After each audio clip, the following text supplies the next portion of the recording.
தமிழகத்திலே கூட பார்க்கலாம். புதிதாய் ஆட்சி ஏற்றிருக்கிற பொறுப்பேற்றிருக்கிற முதல்வர் அவர்கள் 717 கடைகளை மூடப்போகிறோம் என்று அறிவிப்பு விட்டிருக்கிறார். இது ஒரு முட்டாள்தனமான அறிவிப்பு. ஒட்டுமொத்தமாய் கடைகளை மூட வேண்டும்.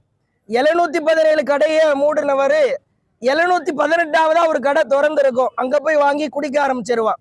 இதுவெல்லாம் ஒன்றை ஒழிப்பதாக இருந்தால், இப்ராஹிம் அவர்கள் ஒரு பாவத்தை, ஒரு தவறை ஒட்டுமொத்தமாய் ஒழித்தார்.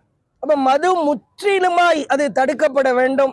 இந்த மது போதை இது போன்ற காரியங்களினால்தான் கோவை சிறுமி பாலியல் பலாத்காரம் செய்யப்பட்டு கொல்லப்பட்டதை பார்க்கிறோம்.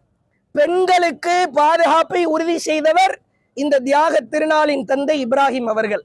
இப்ப ஆட்சி மாற்றம் ஏற்பட்டிருக்கிறது, மக்களுக்கு ஏமாற்றம் தான். பெண்கள் அதுவும் சிறுமியரை கற்பழித்து கொன்று மோசமான வகையில் அதை கொன்று புதைத்திருக்கிறார்கள் என்று சொன்னால் இதுக்கெல்லாம் தீர்வு என்ன? அப்ப உலக மாந்தர்களுக்கு, குறிப்பாக இந்தியா தமிழக ஆட்சியாளர்களுக்கு நாங்கள் சொல்லிக் கொள்வது என்னவென்றால், ஒரு பாவத்தை, ஒரு தவறை ஒழித்து கட்ட வேண்டுமானால் அதை முற்று முழுவதுமாய் ஒழிக்க வேண்டும்.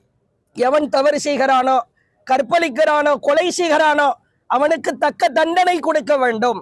இது போன்ற பாவமான காரியங்களுக்கு முன்மாதிரியாய் எங்கள் தியாக தலைவர் இப்ராஹிமும் அவர் வழி வந்த முஹம்மது நபியும் இருக்கிறார்கள் என்பதை நாங்கள் அழுத்தமாய் கூறிக்கொண்டு, எங்களுக்கு மத்தியிலே பரஸ்பரமாய் அன்பையும் பாசத்தையும் இரக்கத்தையும் நாங்கள் வெளிப்படுத்தி இந்த சபையிலிருந்து கலைந்து செல்கிறோம்.